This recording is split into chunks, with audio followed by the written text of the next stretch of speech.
तो भाई Spiderman brand new day देखने के बाद अगर तुम्हारे दिमाग में भी काफी सारे क्वेश्चंस घूम रहे हैं कि जैसे जीन ग्रे बस में कहाँ जा रही थी, पीटर पार्कर मूवी में पैसे कैसे कमा रहा था एंड हल्क के साथ एंडिंग में क्या हुआ और नेड को पीटर याद आया है या नहीं, और सबसे बड़ा सवाल कि पोस्ट क्रेडिट सीन में स्पाइडर ड्रैगन ने स्पेस में किस स्पाइडरमैन को डिटेक्ट किया है। तो भाई आज हम इन्हीं सारे क्वेश्चंस को one by one break down करने वाले हैं और बिलीव यार कि कुछ आंसर फ्यूचर एमसीयू की डायरेक्शन को कम्प्लीटली चेंज कर सकते हैं। लेकिन वीडियो को शुरू करने से पहले एक स्पॉइलर वार्निंग है, अगर तुमने स्पाइडरमैन ब्रांड न्यू डे नहीं देखी है तो अभी जाकर ये वीडियो स्किप कर दो। So without wasting time let's break it all down. तो सबसे पहला जो क्वेश्चन आता है वो ये है कि जीन ग्रे बस में कहाँ जा रही थी। तो भाई देखो, मूवी के एंड में जीन ग्रे बस में बैठकर जाती हुई दिखाई गई है, लेकिन सबसे बड़ा सवाल ये है कि वो जा कहाँ रही है। एंड अभी इसका हमें एग्जैक्ट आंसर ऑफिशियली मूवी में रिवील नहीं किया गया, लेकिन विजुअल्स को देखकर लगता है कि एक इंटरेस्टिंग पॉसिबिलिटी निकलती है।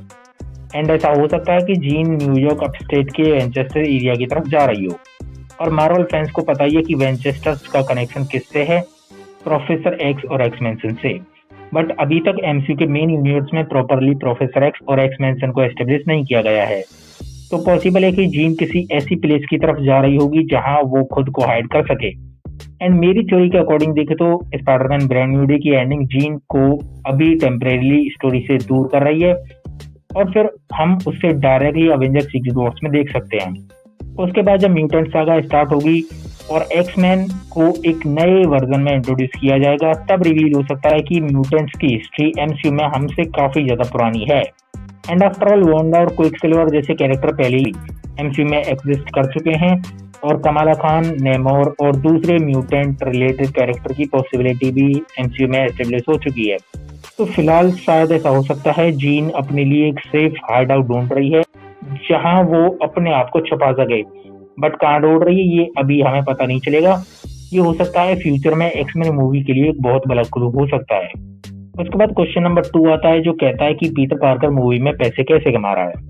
तो देखो भाई, ऑनेस्टली ये तो मैं भी जानना चाहता हूँ कि पीटर अपना रेंट कैसे भर रहा है, फूड वो कैसे अफोर्ड कर पा रहा है, एंड इतनी महंगी सिटी में, यानी न्यूयॉर्क काफी एक्सपेंसिव सिटी है, ऑब्वियस सी बात है, उसमें वो कैसे सर्वाइव कर पा रहा है। तो भाई टॉबी मैगवायर की पीटर की अगर हम बात करें तो वो डेली ब्यूगल में फोटोज सेल किया करता था, उसके बाद पिज्जा डिलीवरी बॉय का भी काम करता था। बट अगर टॉम हॉलैंड के पीटर के केस में देखें तो हमें मूवी में कोई प्रॉपर जॉब क्लियर दिखाई नहीं दी है। एंड हाँ, एक इंटरेस्टिंग क्लू जरूर मिलता है।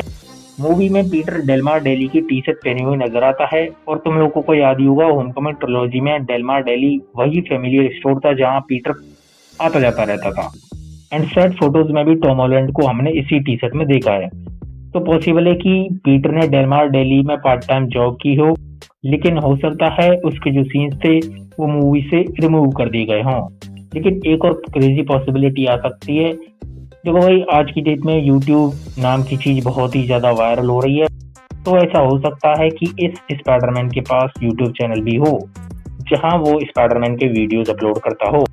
और स्पाइडरमैन न्यूयॉर्क का एक्सट्रीमली पॉपुलर बंदा है, तो तुम लोग इमेजिन करो कि सूट पहनो, विलेन से लड़ो, वीडियो रिकॉर्ड करो, यूट्यूब पर अपलोड करो, रेवेन्यू कमाओ। एंड ऑनेस्टली पीटर पार्कर के लिए ये परफेक्ट साइड हसल हो सकता है। इसके बाद एक और क्रेजी पॉसिबिलिटी है जिसके चांसेस कम है लेकिन कंप्लीटली इम्पॉसिबल नहीं है। इसका रिलेशन टोनी स्टार्क से हो सकता है कि टोनी का कोई पुराना अकाउंट या फाइनेंशियल सपोर्ट हो। एंड ये चीज तो हम जानते हैं कि पीटर को भले दुनिया भूल गई हो, लेकिन दुनिया को टोनी स्टार्क और स्पाइडरमैन का रिलेशनशिप याद है। तो थियोरेटिकली हो सकता है कि टोनी ने पीटर के फ्यूचर के लिए कुछ फाइनेंशियल अग्रीमेंट किए हों स्पाइडरमैन के थ्रू, जिनसे समहाउ स्पाइडरमैन को मिल रहा हो उनका एक्सेस। तो ऐसा हो सकता है कि उसका खर्चा पानी उससे निकल रहा हो। बट देखो भाई, स्पाइडरमैन यानी अपना पीटर पार्कर भी एक जीनियस है। मूवी के अंदर हमने खुद उसे देखा है एक एडवांस इनवर्टर चिप क्रिएट करते हुए। तो पॉसिबल है कि वो ब्रोकन डिवाइस को रिपेयर करता होगा एंड गैजेट्स को मॉडिफाई करता होगा और उन्हें सेल करता होगा, जिससे उसे खर्चा निकल रहा हो। मेरे अकॉर्डिंग तो ये चीज है कि उसके पास एक से ज्यादा साइड हसल होंगे। बाकी तुम लोग कमेंट में बताना तुम्हारे हिसाब से वो पैसे कैसे कमा रहा है। उसके बाद क्वेश्चन नंबर 3 आता है जो कहता है कि क्या स्पाइडरमैन ने एक्समैन टाइप म्यूटेंट इनहिबिटर बना लिया है। देखो भाई, ये सवाल बहुत ही ज्यादा इम्पोर्टेंट है क्योंकि ये आगे एक्समैन के फ्यूचर के लिए बहुत ही ज्यादा मायने रखता है। तो सवाल ये है कि क्या स्पाइडरमैन ने बेसिकली एक ऐसा डिवाइस क्रिएट कर दिया है जो फ्यूचर में म्यूटेंट को कंट्रोल करने के लिए यूज होगा? तो भाई मैं बताऊं तो मेरे हिसाब से तो हाँ, उसने लगा दी उनकी लंका। मूवी के एंड में डैमेज कंट्रोल जीन पर इसी इनोवेटर को यूज करता है और यहाँ पे विलियम मैजगर क्लियरली इंडिकेट करता है कि स्पाइडर की टेक्नोलॉजी की हेल्प से अब वो पावर्स को कंट्रोल कर सकते हैं और उनके एक्सेस को भी गेन कर सकते हैं। तो यहीं से हो सकता है फ्यूचर का सबसे डार्क पॉसिबिलिटी बनती हो एंड डैमेज कंट्रोल हो सकता है इस टेक्नोलॉजी को अपग्रेड भी कर सकता है और फ्यूचर में एक कॉलर टाइप इनहिबिटर डिवाइस बना सकता है जो डायरेक्टली म्यूटेंट पर यूज होगा। एंड अगर पुरानी एक्समैन मूवीज की बात करें तो हमने वहाँ पर भी कुछ ऐसी टेक्नोलॉजी को म्यूटेंट की पावर्स को सप्रेस करने के लिए देख ही चुके हैं। तो अगर फेज 7 या म्यूटेंट सागा में डैमेज कंट्रोल इसी इनहिबिटर को म्यूटेंट के अगेंस्ट वेपन बना देती है तो पीटर को तब जाके रियलाइज होगा कि ओ नो यार, ये मैंने क्या बना दिया। तो बेसिकली पीटर की जो इन्वेंशन होगी फ्यूचर में म्यूटेंट के ऑपरेशन का वेपन बन सकती है और अगर ऐसा हुआ तो स्पाइडरमैन इनडायरेक्टली म्यूटेंट के लिए एक ओपन आर्मर मोमेंट क्रिएट कर चुका होगा। उसके बाद क्वेश्चन नंबर 4 आता है जो कहता है कि हल्क के साथ मूवी में क्या हुआ। तो भाई मूवी में न्यूज के थ्रू हमें पता चलता है कि ब्रूस को स्वॉर्ड के पास ले जाया गया है। अब सवाल ये है कि क्यों। तो भाई थ्योरी के अकॉर्डिंग डैमेज कंट्रोल और स्वॉर्ड ब्रूस को हल्क बनने से रोकने के लिए कैप्चर कर सकते हैं और स्पाइडरमैन का इनहिबिटर क्या हल्क के अगेंस्ट यूज हो सकता है। तो भाई तुम लोग अगर इमेजिन कर सकते हो कि ब्रूस बैनर को परमानेंटली एक इनहिबिटर पहना दिया जाए जिससे वो हल्क में ट्रांसफॉर्म ही ना कर पाए, तो ऐसा हो सकता है कि ब्रूस प्रिजन या कस्टडी में रह सकता है और शायद इसी वजह से वो अवेंजर्स डूम्सडे में अपीयर ना करे। बट जब doctor Doom battle world create करेगा तब हल्क का रिटर्न अवेंजर्स सीक्रेट वॉर में हो सकता है और भाई देखो फ्यूचर फुटेज और हिंट को देखते हुए हल्क का एक मैसिव कमबैक कंप्लीटली पॉसिबल लगता है। उसके बाद क्वेश्चन नंबर 5 आता है जो कहता है कि विलियम मैजगर के साथ मूवी में क्या हुआ है। तो भाई मूवी के एंडिंग में न्यूज के थ्रू हमें पता चलता है कि विलियम मैजगर एस्केप कर चुका है। मतलब अब डैमेज कंट्रोल को टेम्परेरीली कोई नया लीडर मिल सकता है, लेकिन मैजगर की जो स्टोरी है वो यहीं पर मुझे खत्म होती हुई नहीं लग रही है। मेरे अकॉर्डिंग देखे तो उसका जो हेटरेड है और रिवेंज फ्यूचर में और भी ज्यादा डेंजरस बनेगा और म्यूटेंट सागा में वो डायरेक्टली म्यूटेंट्स के अगेंस्ट एक मेजर थ्रेट बनकर रिटर्न कर सकता है। एंड जीन ग्रे के साथ जो हुआ उसके बाद मैजगर के पास म्यूटेंट को हेट करने और कंट्रोल करने का और भी बड़ा रीजन होगा। सो तुम लोग सरप्राइज मत हो ना अगर फ्यूचर में एक्समैन मूवी में मैजगर एक एंटी म्यूटेंट फोर्स का लीडर ग्रुप में सामने आए। उसके बाद क्वेश्चन नंबर 6 आता है जो कहता है कि इतने लोगों ने पीटर का फेस देख लिया है तो उसकी आइडेंटिटी सेफ कैसे है। तो भाई देखो ये एक्चुअली एक बहुत ही वैलिड क्वेश्चन है। तो भाई फाइनल फाइट में हैंड के साथ बैटल के ड्यूरिंग पीटर का मास्क रिमूव हो गया था। इसमें डैमेज कंट्रोल के गार्ड, हैंड के निंजास, कई सारे लोगों ने स्पाइडरमैन का फेस देख लिया। तो अब पीटर की आइडेंटिटी एक्सपोज क्यों नहीं हुई है? वेल यहाँ पे जीन ग्रे का एक बहुत ही इंपॉर्टेंट रोल हो सकता है। फाइनल फाइट के दौरान डैमेज कंट्रोल के गार्ड और हैंड के निंजा जीन के साइकिक कंट्रोल में थे और हम देख ही चुके हैं कि जीन जिन लोगों को पजेस करती है उन्हें उस टाइम की मेमोरीज प्रॉपरली याद नहीं रहती। तो पॉसिबिलिटी है कि उन्हें पीटर का फेस याद ही ना हो। एंड अगर बात करें हॉस्पिटल की तो जब पीटर का मास्क पूरा उतरा हुआ था तब कुछ स्टाफ मेंबर को उसका शायद सच पता चल चुका हो। बट तुम लोगों को याद ही होगा कि न्यूयॉर्क स्पाइडरमैन से प्यार करता है, तो पॉसिबिलिटी है कि लोग इंटेंशनली उसकी आइडेंटिटी को सीक्रेट रख सकते हैं। ये टोबे मैगवायर के स्पाइडरमैन के ट्रेन सीन की भी याद दिलाता है जहां लोग स्पाइडरमैन का सीक्रेट करते हैं। और एक और पॉसिबिलिटी है कि जीन ग्रे ने अपनी साइकिक पावर से विटनेस के माइंड से पीटर का फेस रिमूव कर दिया हो। सो अभी के लिए पीटर की आइडेंटिटी टेक्निकली सेफ लग रही है। उसके बाद क्वेश्चन नंबर 7 आता है जो कहता है कि क्या नेड को पीटर याद आ गया है। तो भाई देखो मूवी के एंड में नेड का बिहेवियर क्लियरली एक हिंट देता है कि कुछ तो वापस आया है, लेकिन क्या नेड को पीटर कम्प्लीटली याद आ गया है? भाई मेरे अकॉर्डिंग देखे तो कम्प्लीटली तो नहीं आया है। उसे शायद एक वोग जैसी फीलिंग आई है, जैसे कभी कभी तुम लोगों को याद आता होगा कि चाइल्डहुड में तुम्हारा एक फ्रेंड था जिसके साथ तुम बहुत ज्यादा क्लोज थे, लेकिन उसका नाम, उसका फेस या उसकी एग्जैक्ट मेमोरी प्रॉपरली रिकॉल नहीं होती। एग्जैक्टली वैसा ही कुछ नेड के साथ हो रहा हो सकता है।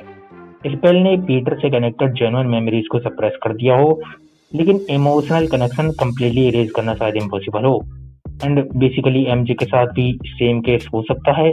और एक मेजर क्लू देखे तो नेड और पीटर का वो क्लास हैंडशेक जो कि मसल मेमोरी शायद स्पेल से इफेक्ट ना हुई हो।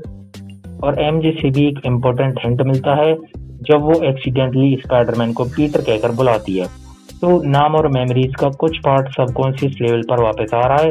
बट मेरे अकॉर्डिंग फ्यूचर मूवीज में पीटर, एमजे और नेड अपनी फ्रेंडशिप को जीरो से रिबिल्ड करेंगे।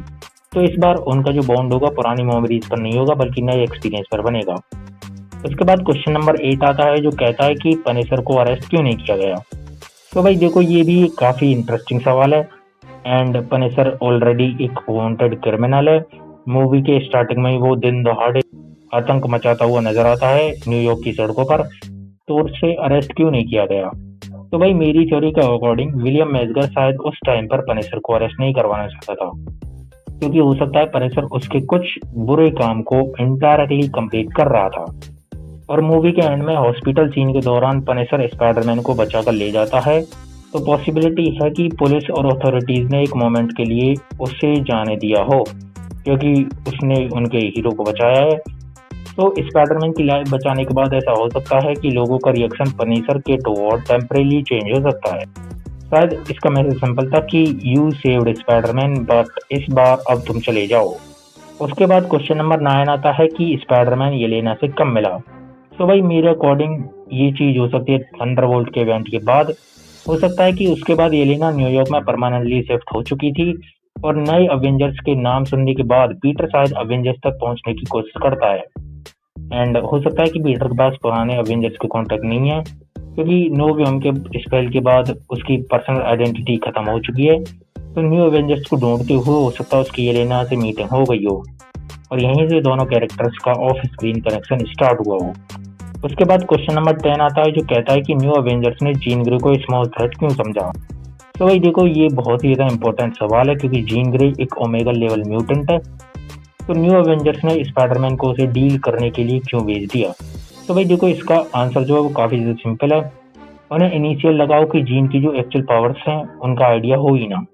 उन्हें शायद लगा होगा कि वो एक डेंजरस म्यूटेंट है, बट उन्हें ये चीज़ ही नहीं पता कि वो एक पावरफुल टेलीपैथ भी है जो अलग अलग माइंड को कंट्रोल एक साथ कर सकती है। एंड मूवी के एंड में जब जीन पूरे न्यूयॉर्क को फ्रीज कर देती है तब शायद उन्हें रियलाइज हो कि ये एक नॉर्मल थ्रेट नहीं है। और मेरी थ्योरी के अकॉर्डिंग जीन के साइकिक रेडियस में स्पाइडरमैन को छोड़कर बाकी ऑलमोस्ट सब फ्रीज हो सकते हैं, जिसमें न्यू अवेंजर्स भी होंगे। और यहाँ पे सेंट्री की बात करें तो अगर वो उस वक्त बॉब की फॉर्म में था तो जीन के साइकिक पावर्स उसके माइंड को भी इफेक्ट कर सकते हैं। तो यहाँ पे एक सवाल भी आता है कि क्या जीन फुल पावर्ड सेंट्री के माइंड को कंट्रोल कर सकती है। तो भाई मेरे अकॉर्डिंग देखो तो अगर जीन अपनी फुल पावर को अनलॉक कर लेती है देन हाँ, हो सकता है कि she potentially can challenge even someone like Sentry. और अब सबसे बड़ा सवाल आता है कि पोस्ट क्रेडिट सीन का स्पाइडर ट्रैकर एग्जैक्टली क्या एंड दे रहा था। तो भाई देखो, पोस्ट क्रेडिट सीन में स्पाइडर ट्रैकर पहले पीटर की लोकेशन क्वींस में शो करता है और फिर सडनली वो स्पेस के बाहर चला जाता है। तो सवाल ये है कि ट्रैकर ने स्पेस में किसी स्पाइडरमैन को कैसे ट्रैक किया है। तो मेरी थ्योरी के अकॉर्डिंग ये सीन फ्यूचर के अवेंजर्स डूम्सडे और बैटल वर्ल्ड क्रिएशन का कनेक्शन हो सकता है। जब बैटल वर्ल्ड क्रिएट होगा तो रियलिटी इटसेल्फ ब्रेक और चेंज हो सकती है, जिसमें डिमेंशंस, लोकेशंस, यूनिवर्सेस सब कुछ शिफ्ट हो सकता है। तो स्पाइडर ट्रैकर ग्लिच करना स्टार्ट कर सकता है बिकॉज उसे पता ही नहीं है कि वो डिटेक्ट क्या कर रहा है, कि पीटर एक्चुअली कहाँ पे एग्जिस्ट कर रहा है। एक सेकंड में उसे लगा हो कि वो क्वींस में है और दूसरे सेकंड में उसे लगा हो कि वो अर्थ के बाहर है। लेकिन एक और पॉसिबिलिटी हो सकती है कि मे बी ट्रैकर लिटरली दूसरे स्पाइडरमैन को ट्रैक ही नहीं कर रहा है। मे बी मूवी सिर्फ ऑडियंस को हिंट दे रही है कि कोई स्पाइडरमैन स्पेस या किसी दूसरी रियलिटी से अर्थ की तरफ आ रहा है। और बैटल वर्ल्ड के क्रिएशन के बाद टॉम हॉलैंड का पीटर किसी कंप्लीटली डिफरेंट रीजन या यूनिवर्स में जा सकता है। तो स्पाइडर ट्रैकर शायद आंसर नहीं है, बल्कि वो सिर्फ एक क्लू ड्रॉप करने का मीडियम है। और अगर ये थ्योरी सही है तो पोस्ट क्रेडिट सीन स्पाइडरमैन 5 या सीक्रेट वॉर्स के एक मैसिव स्पाइडरमैन क्रॉसओवर को टीज कर रहा है। तो भाई ये थे स्पाइडरमैन ब्रांड न्यू डे के बिगेस्ट अनआंसर्ड क्वेश्चंस और उनके पॉसिबल आंसर्स। लेकिन अब मैं तुम लोगों से पूछना चाहता हूँ कि तुम्हारे अकॉर्डिंग जीन ग्रे बस में कहाँ जा रही थी, पीटर मूवी में पैसे कैसे कमा रहा है, और सबसे बड़ा सवाल कि स्पाइडर ट्रैकर ने स्पेस में किस स्पाइडरमैन को डिटेक्ट किया है। तो भाई अपनी थ्योरीज कमेंट सेक्शन में जरूर ड्रॉप करना, और अगर मूवी से रिलेटेड तुम्हारे पास और भी क्वेश्चंस हैं उन्हें भी कमेंट में लिखना। और अगर ये क्वेश्चंस इंटरेस्टिंग लगे हों तो हम इसके बारे में पार्ट 2 में बात करेंगे। और हाँ, आपके लिए मूवी का बेस्ट पार्ट क्या था कमेंट करके जरूर बताना कि स्पाइडरमैन 5 या स्पाइडरमैन 6 में तुम लोग क्या देखना चाहते हो, इसके बारे में बताना। बाकी अगर वीडियो अच्छी लगी तो लाइक शेयर और सब्सक्राइब करना ना मत भूलना यार, बेल आइकन को प्रेस कर दो। बाकी मिलते हैं अगले वीडियो में ऐसी वीडियोस के साथ, तब तक ये देखते रहना डायरी शो।